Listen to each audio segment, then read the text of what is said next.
just from your perspective, coming out of the spring, how impressed were you with where Smolik was coming off his injury, and Grunkemeyer, obviously, with the experience he got in the postseason, and where those guys improved since then?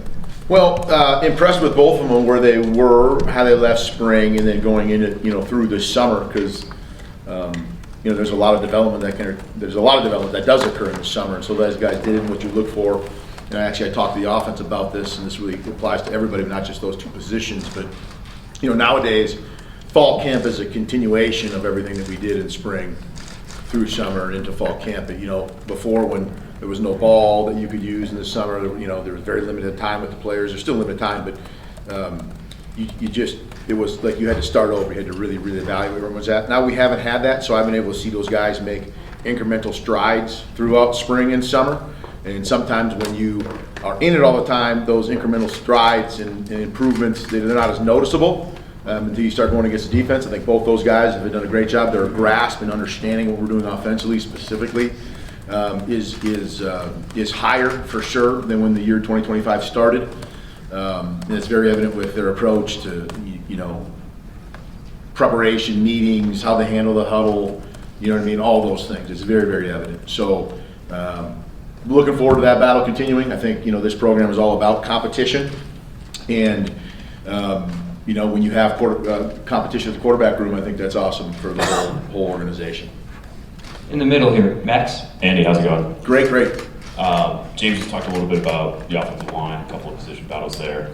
Does the anticipated depth at that spot, whether it's 8 or 9 guys, does that change at all what you can do schematically, whether it's 6-man sets, whether it's moving Vang out like you did last year, or more of that kind of stuff? Well, it probably gives you more comfort to do some of those things and add them when you have the depth. I think really it's just maybe more about comfort, right? In the sense that you feel good about it. And it's honestly the challenge, and it's a great challenge to have, is to make sure that you're evaluating all those guys. And, it's not too much musical chairs, and there's, that's the most important group in the football team, in that those guys have to play together. And if you're trying all these different algorithms to figure out who's going to play, all of a sudden you find out that you haven't worked any. But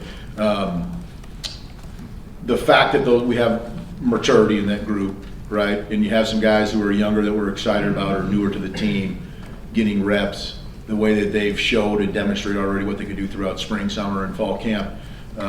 It just gives you a ton of comfort. Coach Troutline, Coach Queiser have done a great job with those guys in developing them, and they get what we want to do. But yes, when you feel like you have 8, 9 guys that can play, you've heard me say it before. I don't like, we'll do whatever it takes to move the football and score. If it's 10 linemen in the field, we'll do it. You know what I mean? And so when you have depth at that position, you have your depth at the skill positions. Really, your imagination becomes the limitation that you have. As long as you're not overextending individuals and asking them to do things that they're not trained to do. Rich? Andy, how different is the dynamic, or are the dynamics on offense with Pena, Ross, and Hudson compared to last year? I don't know if there's, to speak to the difference of a dynamic. I think what I would talk about is that those individuals specifically have been fantastic teammates. And you have dynamic issues, as you're referencing, as a team, when you have guys who immediately start acting selfish and they start to do selfish things. And those guys haven't at all. And they've been nothing but a great part of our program. And so the dynamics have been awesome because they're awesome, right, as people. And they work hard, they grind, they have been leaders in their own right. And as you know and can imagine, when you're newer, it's harder to be a leader. Someone who's been in our program for a long time, like Nick Dawkins and Drew Allar. But those two, all those guys were leaders on their team before they left there, right? And now they're here in our program. So it's been awesome, and because they're awesome people. But it's also been great because they've added competition to the room, and they've added competition amongst each other. They've added competition to the other receivers who they might be younger, and they see it. And those guys have done a really good job of demonstrating things by example. Thanks. Over here on the right, Tyler. Andy, how are you? Great. I want to ask about the tight end room. I know James said people aren't talking enough about Khalil Dinkins, but I wanted to go to Andrew Rappleyea because we just really haven't had a chance to talk about him, period, because of his absence.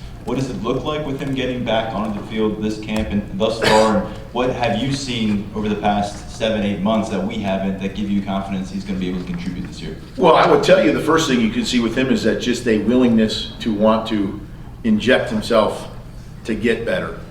Sometimes when people come back from injuries, and there's no right or wrong way, as long as everyone's attacking it, to do everything they can to better themselves. And so I don't mean this in a negative in the sense of other people and how they've approached it, but more like we have to pull rep back. Like we have to kind of grab them and say, okay, you don't need to take this rep. You know what I mean? Like he wants to just keep jumping in front of the line and getting more reps, which I appreciate, the motivation to want to do that and get better. So that's like, I've noticed that from, like the whole year of 2025, right? So, there's, I don't know what the timeline is when they come back and when they can, but as soon as he was able to walk and move, he literally wanted to jump in to drills. You know what I mean? And so you see the motivation from him to want to come back, which gives me a ton of promise that he will come back, right? Back left, Allie. Hey, how are you? Great, how are you? Good.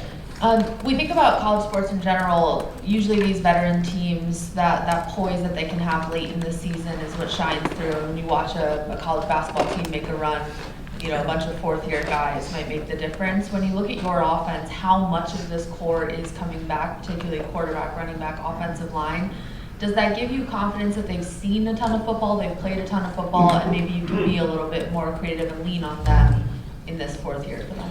Yeah, when you have maturity coming back, and I'll use that word because experience and maturity are really the two different things. A lot of times they go hand in hand, but they are different. So we have experience and maturity, which is really, really healthy.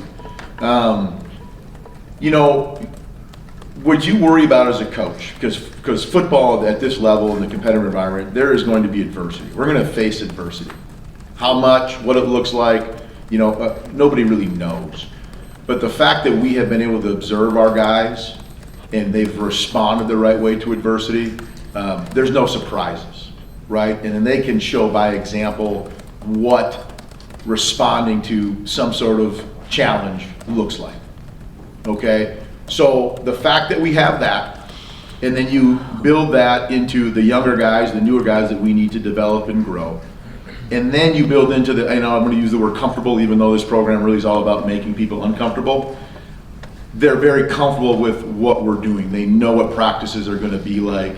They know what the install is now. You know what I mean? They're not surprised. And so really, and we just talked about this as a staff the other day, is we got to make sure we do enough to keep those guys mentally stimulated, right? Maybe it's more situational work. Maybe it's curveballs into practice or whatever it is, to make sure that those guys are feeling adversity.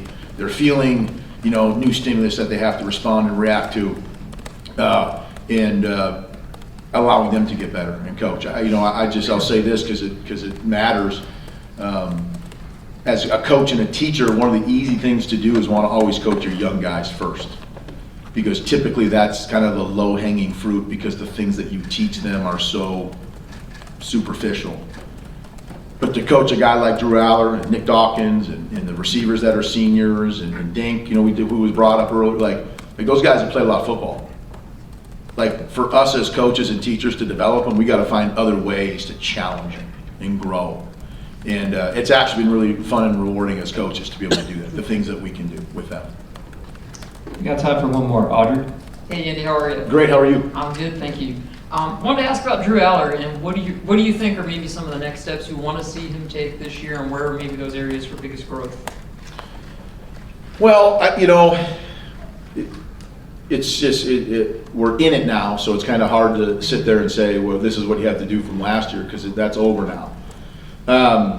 But we've challenged, really since the moment I've got here, about the ability to move and extend plays with your legs and the mobility.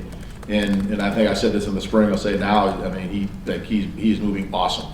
You know what I mean? I was teasing the other day, he's wearing sweatpants at practice. I told him, I said, dude, you wear shorts, man, you got great hamstrings now. You know what I mean? Like, show those things off.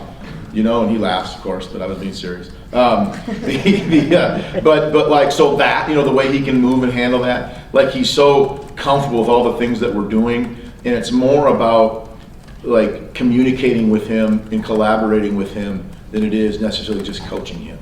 Like when I was referencing before about what do you got to do to get the best guys better, And a player like him who's so smart, who's cerebral, and he's going to work so hard and prepare so hard, like how do you collaborate with him and challenge and get him to maybe critically reflect on, you know, certain things. Like for example, this summer, you know, we were talking, he's like, "You ever thought about this kind of route?" And I thought, yeah, I've coached that before, and here's why we really don't do that.